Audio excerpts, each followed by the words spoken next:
And welcome to our channel. UPPCS के जिस PY की सीरीज को हमने स्टार्ट किया था, आज उसका आखिरी लेक्चर मैं आप लोगों के साथ ले रही हूँ। जी हाँ, हम आज अपने टारगेट को पूरा करने जा रहे हैं। जो मैंने आप लोगों से वादा किया था कि 2023 से लेके 2013 तक के सारे पेपर मैं आप लोगों के साथ डिस्कस करूंगी, वो सारे ही पेपर का आज आखिरी यानी कि 2013 का पेपर मैं आप लोगों के साथ डिस्कस करने जा रही हूँ। 2014 तक आप लोग मेरे लेक्चर होपफुली देख चुके होंगे और अब आप लोग 2013 का पेपर भी मेरे साथ बैठकर आराम से देख सकते हैं, पढ़ सकते हैं। खास तौर पे मैं इस टाइम पे आप लोगों से यही गुजारिश करूंगी कि इस चैनल पर बने रहें, क्योंकि यूपी पीसीएस और यूपी आरओ एआरओ की तैयारी जो है वो आपको according to syllabus, according to selection यहाँ से कराई जाएगी। साथ ही साथ अगर अभी तक आप लोगों ने हमारे चैनल को सब्सक्राइब नहीं किया है और अभी नए विजिट कर रहे हैं तो कृपया करके आपसे गुजारिश रहेगी कि इस चैनल को सब्सक्राइब कर लीजिए। अपने दोस्तों के साथ इसको अगर आप चाहें तो शेयर कर सकते हैं ताकि दूसरे लोगों का भी फायदा हो जाए। साथ ही साथ अगर आपको हमसे कुछ भी मदद चाहिए हो अपने एग्जाम से रिलेटेड या कोई भी ऐसा टॉपिक हो जिसके बारे में आप जानकारी लेना चाह रहे हैं, तो आप नीचे कमेंट सेक्शन में मुझे बता सकते हैं। इसके अलावा जो टेस्ट सीरीज मैंने आप लोगों को कराई है, ये जो पीवाईक्यू सीरीज मैं आप लोगों को करा रही हूँ, इसकी सारी की सारी पीडीएफ आपको मिल जाएंगी मेरे टेलीग्राम चैनल पे, जिसका नाम है तैयारी परीक्षा की। तो चलिए स्टार्ट कर लेते हैं और पूरे जोर शोर के साथ। चलिए आइए पहला क्वेश्चन देख लेते हैं। पहला क्वेश्चन दे रखा है, निम्न रोगों में से कौन टाइगर मच्छर द्वारा संचारित नहीं होता है? तो संचारित नहीं होता है टाइगर मच्छर के द्वारा, तो वो है आपका जापानी एन्सेफेलाइटिस।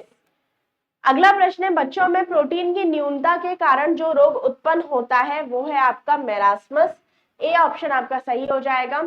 सूर्य के प्रकाश के अदृश्य भाग से प्रकाश संश्लेषण किया जाता है, किसमें किया जाता है? तो कुछ बैक्टीरिया द्वारा किया जाता है। मानसिक रूप से विकलांग हेतु राष्ट्रीय संस्थान निम्न में से कहाँ स्थित है? तो ये स्थित है आपके हैदराबाद में। एक दंत चिकित्सक द्वारा रोगी के दांतों की जांच के लिए प्रयुक्त दर्पण है आपका अवतल दर्पण। ए ऑप्शन आपका करेक्ट हो जाएगा। बेतार संचार पृथ्वी की सतह को निम्नांकित द्वारा परावर्तित करता है, क्या करता है? तो वो है आपका आयन मंडल। सी ऑप्शन आपका करेक्ट होगा। टेलीविजन के दूरस्थ नियंत्रण के लिए किस प्रकार के विद्युत चुंबकीय विकिरण का उपयोग किया जाता है? तो ये किया जाता है आपके अवरक्त किरणों का, यानी कि ए ऑप्शन आपका करेक्ट हो जाएगा। निम्न देशों को उनके नाभिकीय शक्ति की संयंत्र की संख्या के अवरोही क्रम के अनुसार व्यवस्थित कीजिए और सही उत्तर का चयन कीजिए। फ्रांस, जापान, रूस, यूएसए। तो इसका सही उत्तर हो जाएगा ऑप्शन सी। अगला प्रश्न है, सूची 1 और 2 को सुमेलित कीजिए। क्यूरियोसिटी रोवर जो है उसका संबंध है आपके यूएसए का मंगल ग्रह अन्वेषी अंतरिक्ष यान है। मैसेंजर का संबंध है आपके नासा का बुध ग्रह अन्वेषी अंतरिक्ष यान। रुस्तम जो है वो है आपका डीआरडीओ का मानव रहित वायुयान। आकाश है आपका टैबलेट। सी ऑप्शन आपका सही हो जाएगा। पीने के पानी को शुद्ध करने के लिए निम्न विकिरण अवशोषित किया जाता है, क्या किया जाता है? क्लोरीन का। बी ऑप्शन आपका सही हो जाएगा। प्रशीतलन खाद्य परिरक्षण में मदद करता है, कौन करता है? जैव रासायनिक अभिक्रिया की दर को कम करके। तो बी ऑप्शन आपका सही होगा। प्रोटीन की प्रचुरता वाले खाद्य पदार्थों में उपस्थित अमीनो अम्ल टायरोसिन के बारे में निम्नलिखित कथनों में से कौन सा एक सही नहीं है? तो इसका जो सही नहीं है वो है ये कि बुढ़ापे के लिए उत्तरदायी मुक्त मूलकों के विरुद्ध रक्षा कर सकता है। सी ऑप्शन आपका करेक्ट होगा। निम्न में से कौन अलवर संत नहीं है? तो अलवर संत नहीं है तिरुज्ञान। बी ऑप्शन आपका सही हो जाएगा। गौतम बुद्ध द्वारा अपने धर्म में दीक्षित किया गया अंतिम व्यक्ति कौन था? तो वो थे आपके सुभद्र। डी ऑप्शन आपका करेक्ट हो जाएगा। मौर्य काल में सीता से क्या तात्पर्य है? तो सीता राजकीय भूमि से प्राप्त आय को कहा जाता था। सी ऑप्शन आपका करेक्ट हो जाएगा। ठीक है, अगला प्रश्न है, फिरोज तुगलक द्वारा स्थापित है दानशाला, खैराती अस्पताल, पुस्तकालय, तीर्थ यात्रियों के लिए एक अतिथि गृह। तो इसका सही उत्तर हो जाएगा ऑप्शन बी, एक खैराती अस्पताल। उत्तर भारत में चांदी का सिक्का टका जारी करने वाला मध्यकालीन शासक था आपका इल्तुतमिश। ए ऑप्शन आपका करेक्ट है। गायत्री मंत्र के नाम से प्रसिद्ध मंत्र सर्वप्रथम किस ग्रंथ में मिलता है? तो ऋग्वेद में मिलता है। सी ऑप्शन आपका करेक्ट हो जाएगा। विश्व की दक्षिणामूर्ति प्रतिमा उन्हें किस रूप में प्रदर्शित करती है? शिव की दक्षिण मूर्ति प्रतिमा उन्हें शिक्षक के रूप में प्रदर्शित करती है। ए ऑप्शन आपका करेक्ट है। चीनी लेखक का उल्लेख किस नाम से करते हैं, तो वो करते हैं यंतु के नाम से। बी ऑप्शन आपका सही हो जाएगा। अकबर की इच्छा अनुसार किसने रामायण का फारसी अनुवाद किया था, तो वो थे आपके अब्दुल कादिर बदायूनी, यानी कि बी ऑप्शन आपका सही है। निम्न में से किसने जहांगीर के विरुद्ध विद्रोह किया था, तो ये विद्रोह किया था आपके 2, 3, 4, यानी कि खुर्रम ने किया था, खुसरो ने किया था, महावत खान ने किया था। तो डी ऑप्शन आपका करेक्ट हो जाएगा। निम्न में से कौन जहांगीर के दरबार में ब्रिटिश शासक जेम्स प्रथम का राजदूत था, तो वो था आपका विलियम हॉकिंस। निम्न में से कौन सा युग्म सुमेलित नहीं है, पुनः जजिया कर लगाना फर्रुखियार, मसूलीपट्टनम पर अधिकार फोर्ड, सती प्रथा विरोध के रही बेंटिंग, दास्ता का अंत मैकलम। तो यही जो है यही आपका सही है। दास्ता का अंत जो है वो मेलकम से संबंधित नहीं है, याद रखना। इसके बाद अगला है, निम्न में से किस आंदोलन के साथ अरुणा आसफ अली जुड़ी है, तो ये जुड़ी है भारत छोड़ो आंदोलन के साथ। सही उत्तर का चयन करना है लेडी कैथरीन मेयो। ठीक है, तो इसका सही उत्तर हो जाएगा लेडी कैथरीन मेयो का संबंध है मदर इंडिया से। Larry Collins and Dominique Lapierre का संबंध है फ्रीडम मिडनाइट से। Ram Manohar Lohia guilty men of India partition. Jawaharlal Nehru discovery of India. A option आपका सही हो जाएगा। मुस्लिम लीग के लाहौर अधिवेशन की अध्यक्षता किसने की थी, तो ये की थी मोहम्मद अली जिन्ना ने। 1942 में कांग्रेस के बंबई अधिवेशन में किसके द्वारा भारत छोड़ो प्रस्ताव पारित किया गया था, तो ये किया गया था जवाहरलाल नेहरू के द्वारा।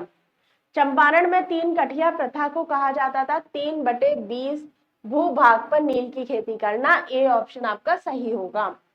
निम्न में से भारतीय राष्ट्रीय कांग्रेस के किस अधिवेशन में महात्मा गांधी ने कहा था गांधी मर सकता है परंतु गांधीवाद नहीं, तो ये इन्होंने कहा था कराची अधिवेशन 1931 के अंतर्गत। डेक्कन एजुकेशन सोसाइटी की स्थापना की गई थी आपके, किसने की थी, तो ये की थी बीजी तिलक यानी बाल गंगाधर तिलक ने। किसने कहा था तिलक भारतीय अशांति का जनक है, तो ये बहुत इंपॉर्टेंट है, शिरोल ने कहा था। ए ऑप्शन आपका करेक्ट होगा। माउंटबेटन योजना आधारित है भारत के बंटवारे से, तो देश के विभाजन आपका सही उत्तर हो जाएगा। 1937 में प्रांतों में मंत्रिमंडल के निर्माण के बाद कांग्रेस का शासन कितने महीने चला था, तो 28 महीने चला था। ए ऑप्शन आपका करेक्ट होगा। निम्न में से किसने सर्वप्रथम भारत के लिए औपनिवेशिक स्वराज की मांग की थी, तो ये की थी आपकी तेज बहादुर सप्रू और जयकर ने। सी ऑप्शन आपका सही हो जाएगा। आजाद हिंद फौज के अधिकारियों के लाल किले में चल रहे मुकदमे में उनके पक्ष से निम्न में से किसने वकालत की थी, तो ये की थी डीबी सप्रू ने। डी ऑप्शन आपका करेक्ट है। जलियांवाला बाग हत्याकांड के विरोध में निम्न में से किसने वायसराय के कार्य के परिषद में त्यागपत्र दिया था, ठीक है, तो ये दिया था शंकर नायर ने। सी ऑप्शन आपका सही होगा। भारतीय संविधान के निम्न अनुच्छेदों में से किसके अंतर्गत विधान परिषद की स्थापना की गई है, तो ये की गई है 169 के अंतर्गत। अनुसूचित जातियों और जनजातियों के लिए राष्ट्रीय आयोग गठित करने का प्रावधान संविधान के किस अनुच्छेद में है, तो 338 और 338 ए में है। लोकसभा में एंग्लो इंडियन समुदाय के प्रतिनिधित्व के लिए किस अनुच्छेद के अंतर्गत किया गया है, तो 331 के अंतर्गत किया गया है। लोकसभा निम्न में से किस युग्म में सही सुमेलित नहीं है, अनुच्छेद 39 से समान न्याय एवं निःशुल्क विधिक सहायता। 19 ग्राम पंचायतों का गठन सही सुमेलित नहीं पूछा है, तो यह ठीक है। आर्टिकल 19 ग्राम पंचायतों का संगठन। अनुच्छेद 44 समान नागरिक संहिता। 48 न्यायपालिका कार्यपालिका का पृथक्करण। तो देखिए इसमें जो 19 है ना वो आपका सही नहीं है, ग्राम पंचायतों का संगठन जो है वो नहीं है आर्टिकल 19 में, ठीक है। इसके अलावा इस क्वेश्चन को और एक बार वॉच आउट करते हैं, ठीक है। अगला प्रश्न देखते हैं, बॉम्बे, मद्रास और कलकत्ता में उच्च न्यायालयों की स्थापना कब की गई थी, तो 1861 में की गई थी, ठीक है। जिस समिति ने लोकतांत्रिक विकेंद्रीकरण और पंचायती राज की सिफारिश की उसका सभापति कौन था, तो उसके सभापति थे बलवंत राय मेहता। डी ऑप्शन आपका सही होगा। पंचायत समिति के सदस्य थे जो सदस्य है वो डायरेक्ट चुने जाते हैं, यानी कि प्रत्यक्ष रूप से जनता द्वारा निर्वाचित होते हैं। आनुपातिक प्रतिनिधित्व की व्यवस्था निर्वाचन क्रिया प्रणाली के रूप में सुनिश्चित की गई है। बहुमत के द्वारा सरकार की स्थिरता, सामान्य राजनीतिक सोच या अल्पसंख्यक प्रतिनिधि, तो इसका डी ऑप्शन आपका करेक्ट हो जाएगा। निम्न में से कौन एक संवैधानिक निकाय नहीं है, कौन सा नहीं है, योजना आयोग नहीं है। डी ऑप्शन आपका सही है।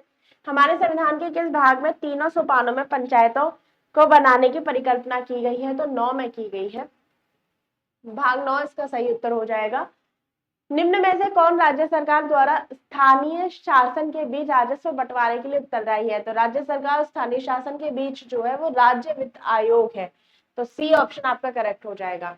उत्तर प्रदेश जमींदारी उन्मूलन और भूमि सुधार अधिनियम 1950 जो है वो अंतर्निहित करता है 9वीं अनुसूची में। सी ऑप्शन आपका करेक्ट है। भारत के सर्वोच्च न्यायालय के संबंध में निम्न में से कौन सा कथन सही है? इसका केवल मूल क्षेत्राधिकार है, इसका केवल अपीलीय क्षेत्राधिकार है, इसका केवल परामर्शी क्षेत्राधिकार है, इसका मूल अपील और परामर्श तीनों है। तो डी ऑप्शन आपका सही होगा। निम्न राज्यों में से किसमें 1967 में से 1971 के मध्य अधिकतम गठबंधन सरकार बनी थी? तो ये बनी थी आपके बिहार में। सी ऑप्शन सही है आपका।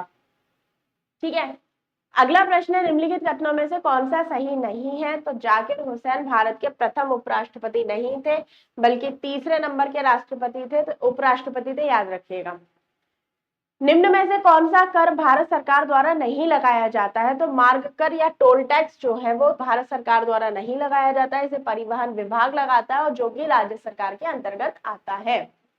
उदारीकरण, निजीकरण और भूमंडलीकरण की नई आर्थिक नीति घोषित की गई किस प्रधानमंत्री के अंतर्गत? तो नरसिम्हा राव जी की सरकार थी। मनमोहन सिंह इसमें वित्त मंत्री थे, उन्हीं के टाइम पे ये हुआ था।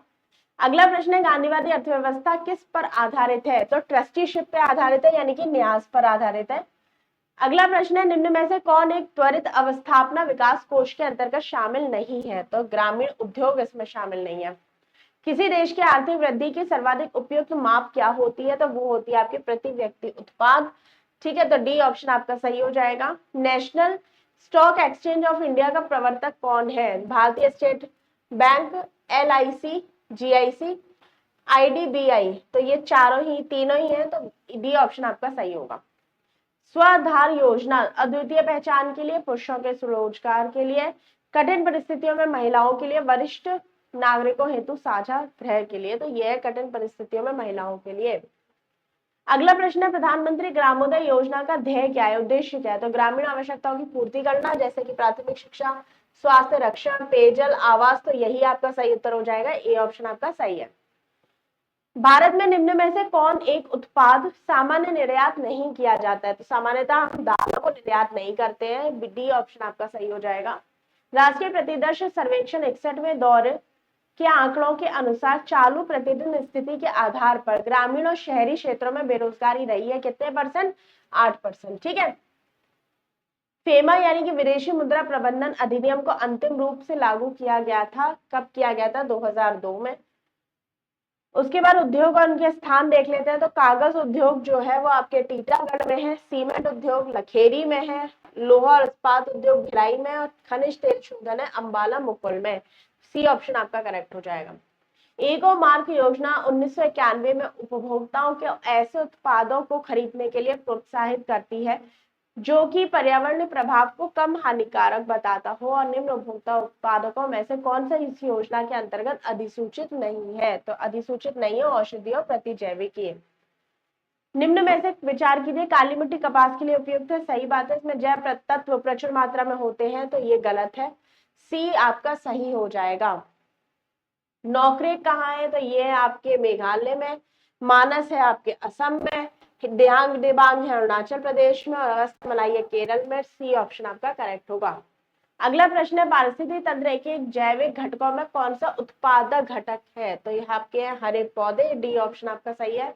निम्न में से कौन सा गैस समूह ग्रीन हाउस प्रभाव में योगदान देता है? तो कार्बन डाइऑक्साइड इसका सही उत्तर हो जाएगा, और कार्बन डाइऑक्साइड और मीथेन इसमें सही आंसर होगा। सर्वाधिक स्थायी पारिस्थितिक तंत्र कहाँ मिलता है? तो महासागरों में मिलता है। सी ऑप्शन आपका करेक्ट है। विलुप्त होने वाली प्रजातियों की सूचीबद्धता होती है रेड डाटा बुक में। ठीक है, IUCN की रेड डाटा लिस्ट में जो बुक होती है उसके अंतर्गत विलुप्त प्राय प्रजातियों की जो लिस्ट होती है वो उसमें शामिल होती है। अगला प्रश्न देख लेते हैं। निम्न में से कौन सी जैव विविधता के संरक्षण के लिए महत्वपूर्ण रणनीति है? जैव मंडल रिजर्व, वानस्पतिक उद्यान, राष्ट्रीय पार्क या जंगली जंतु अभ्यारण्य। तो जैव मंडल रिजर्व जो है वो इसका सही उत्तर हो जाएगा। यूरो 2 मानकों को पूरा करने वाले अति अल्ट्रा सल्फर डीजल में सल्फर की मात्रा क्या होनी चाहिए, तो ये होनी चाहिए 0.05% या इससे कम। ठीक है। जलवायु परिवर्तन का कारण है क्या है, ग्रीन हाउस गैस, ओजोन परत का क्षरण, प्रदूषण, तो सारे ही हैं, डी ऑप्शन आपका करेक्ट होगा। निम्न में से कौन सा पदार्थ सर्वाधिक तापन उत्पन्न करने में योगदान देता है, तो जलवाष्प, carbon dioxide, methane, sulphur dioxide, तो ये इसमें सल्फर और नाइट्रोजन के ऑक्साइड इसमें शामिल रहेंगे। निम्न में से कौन एजेंडा 21 का सही परिभाषा देता है, तो ये है आपका 21वीं सदी में विश्व का पर्यावरण संरक्षण तो एक कार्य योजना है, सी ऑप्शन आपका करेक्ट होगा। निम्न में से कौन सा वायु प्रदूषण का एक जैव सूचक है, तो लाइकेन इसका सही आंसर हो जाएगा। अम्ल वर्षा निम्न द्वारा वायु प्रदूषण के कारण होती है, नाइट्रस ऑक्साइड और सल्फर डाइऑक्साइड, डी ऑप्शन आपका करेक्ट है। निम्न में से कौन सा युग्म सही सुमेलित है, बायोस्फीयर, एडवर्ड सुएज, इकोसिस्टम, एपीडी, कंडोल, इकोलॉजी, ट्रांसले या जैव विविधता रीडर, तो बायोस्फीयर रिजर्व एडवर्ड सुएज आपका सही सुमेलित है। यूरो उत्सर्जन नियम उत्सर्जन के मानक है और ये एक वाहन से उत्सर्जन के लिए सीमा निर्धारित करने के पैकेज प्रदर्शित करते हैं। निम्न गैसों में कौन सा इसके अंतर्गत आच्छादित है, तो वो है आपका ये सारे ही है, carbon monoxide, hydrocarbon, nitrogen dioxide. निम्न वायु प्रदूषकों में से कौन रक्त धारा को दुष्प्रभावित कर मौत उत्पन्न कर सकता है, ठीक है, एस्बेस्टस, धूल, कैडमियम, लेड या कार्बन मोनोऑक्साइड, तो कार्बन मोनोऑक्साइड इसका सही आंसर हो जाएगा। भारत में निम्न में से किस राज्य में नगरीय घनत्व सबसे ज्यादा है, तो सबसे ज्यादा है पश्चिम बंगाल में, डी ऑप्शन आपका करेक्ट है। जनसंख्या 2011 की अंतिम जनसंख्या के अनुसार जनसंख्या की दृष्टि से तो रखने राज्य का अवरोही क्रम जो है वो बताना है, तो आंध्र प्रदेश, बिहार, महाराष्ट्र, उत्तर प्रदेश, तो अवरोही क्रम की अगर बात करते हैं तो सबसे पहले उत्तर प्रदेश आता है, फिर महाराष्ट्र है, फिर बिहार और फिर आपका आंध्र प्रदेश। वायुमंडल में उपस्थित ओजोन द्वारा निम्न विकिरण अवशोषित करते हैं, तो ये होते हैं पराबैंगनी विकिरण, यानी कि यूवी जो वेव्स है उनको ये अवशोषित कर लेती है, सी ऑप्शन आपका सही है। किस स्तर या डेसिबल से अधिक ध्वनि खतरनाक प्रदूषण होती है, तो 80 डेसिबल से ज्यादा की ध्वनि जो है वो खतरनाक होती है।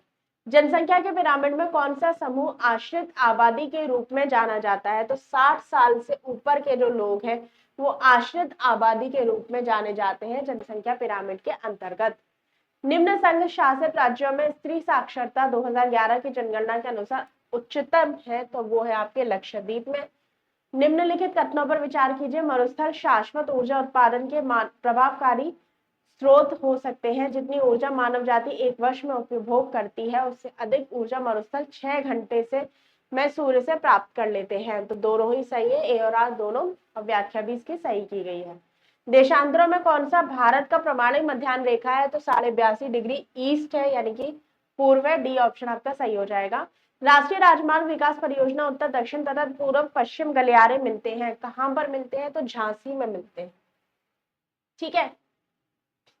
निम्न में से किस युग्म में सही सुमेलित नहीं है, नाथुला अरुणाचल प्रदेश, लिपुलेख उत्तराखंड, रोहतांग हिमाचल प्रदेश, पालघाट केरल, तो आपका नाथुला जो है वो अरुणाचल प्रदेश में नहीं है।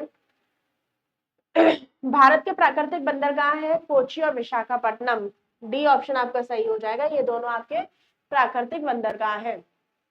निम्न नदियों में से किसका उद्गम भारत में नहीं है, तो देखिए रावी, चेनाब और ब्यास, ये तीनों ही भारत में उद्गमित होती है, जबकि सतलज जो है वो आपके भारत के बाहर से आती है। अगला प्रश्न है, आर्द्र क्षेत्रों में किन्हें रामसर का दर्जा मिला है, चिल्का झील का, लोकटक का, केवला देव का या वुलर झील का, तो सभी को मिला है, डी ऑप्शन आपका सही हो जाएगा। सूचियों का मिलान करना है, तो उकाई, पतरातू, पेश, ढोबा कहां पर किसकी स्थापना की गई है, तो देखिए इसका सही उत्तर सी ऑप्शन हो जाएगा। उकाई का महाराष्ट्र में है, पतरातू झारखंड, पेज मध्य प्रदेश और ढोबाल है आपके गुजरात में। अगला प्रश्न है, डोंट्स, कुजेंट्स, लंकाशायर और सार, तो देखिए डोंट्स जो है वो आपके यूक्रेन में स्थित है, कुजेंटस जो है आपके रूस में है, लंकाशायर आपके यूके में है और सार है आपका जर्मनी में, बी ऑप्शन आपका करेक्ट होगा। किस क्षेत्र में उसके भौगोलिक क्षेत्र का उच्चतम प्रतिशत वन आच्छादित है, तो वो है आपके जापान में। अगला प्रश्न है, यहाँ पे फिर से आपके सूची आ गई है उद्योग और केंद्र से। तो एल्युमिनियम जो है वो आपके जेके नगर में होता है। तांबा मलांज खंड में पाया जाता है ज्यादातर। जस्ता जो है वो टुंडू में पाया जाता है। और जूट है भाटपाड़ा, यानी कि सी ऑप्शन आपका करेक्ट होगा। राम सेतु शुरू हुआ था, कहाँ से शुरू होता है? धनुषकोडी से शुरू होता है। ए ऑप्शन आपका करेक्ट है। निम्न में से कौन सुमेलित नहीं है? बोलिविया टीन, ब्राजील लोहायस्क, मैक्सिको चांदी या पेरू नाइट्रेट। तो पेरू नाइट्रेट का संबंध नहीं है। डी ऑप्शन आपका करेक्ट है। विश्व में कुल कहवा उत्पादन के प्रतिशत की दृष्टि से शीर्ष देश कौन सा है? तो वो है आपका ब्राजील। सूची 1 और 2 को सम्मिलित करनी है। कोलोरेडो, दामोदर, नील, जोम्बेजी। तो कोलोरेडो जो है वो आपके हूवर नदी पर है, ठीक है। दामोदर जो है वो पंचेत में है। नील जो है वो आपके आसमान पर है। और जाम्बेजी जो है उसमें करीबा बांध है। तो डी ऑप्शन आपका सही हो जाएगा। निम्न में से कौन सा देश अपने कुल निर्यात से प्राप्त धन का लगभग 2/3 चावल से व्यापार से प्राप्त करता है? तो वो है आपका म्यांमार। एक निश्चित आकृति में व्यवस्थित ताराओं के समूह को कहा जाता है नक्षत्र। ए ऑप्शन, बी ऑप्शन आपका करेक्ट हो जाएगा। उत्तर प्रदेश विधान परिषद की संपूर्ण सदस्य संख्या कितनी है? तो वो है आपकी 100। डी ऑप्शन आपका सही है। स्थान और उद्योग है तो चुर्क जो है वो आपका, चुर्क में आपके सीमेंट उद्योग होता है। फिरोजाबाद में चूड़ियां बनती है, सब जानते हैं। अलीगढ़ के ताले बहुत मशहूर है। और मेरठ में खेल का सामान बनता है। सी ऑप्शन आपका करेक्ट होगा। उत्तर प्रदेश में बब्बर शेर सफारी स्थापित है, कहाँ स्थापित है? तो इटावा में स्थापित है। बी ऑप्शन आपका सही है। किस राज्य का सचिवालय भवन राइटर बिल्डिंग के नाम से जाना जाता है? तो जाना जाता है पश्चिम बंगाल का। दक्षिण एशिया में वृद्ध जनसंख्या का सर्वाधिक प्रतिशत वाला देश कौन सा है? तो वो है आपका श्रीलंका, ठीक है। ठीक है, तो अब हम लोगों ने 2013 का पेपर यहाँ पूरा कर चुके हैं। सीरीज हमारी कंप्लीट हो चुकी है। कल से हम लोग स्टार्ट करेंगे एक नई सीरीज को हम लोग स्टार्ट करेंगे, जिसमें हम लोग टॉपिक वाइज लेके चलेंगे। एक एक करके एक एक सब्जेक्ट के टॉपिक जल्दी जल्दी खत्म करते रहेंगे, ताकि आपको रिवीजन का अच्छे से टाइम मिल सके। तो आज ये लेक्चर मैं यही समाप्त करती हूँ। बताइएगा आपको ये सीरीज कैसी लगी। साथ ही साथ अगर आपको कोई सुझाव देने हो तो कमेंट बॉक्स में आप दे सकते हैं। इसकी PDF आपको मेरे टेलीग्राम चैनल तैयारी परीक्षा में मिल जाएगी। धन्यवाद।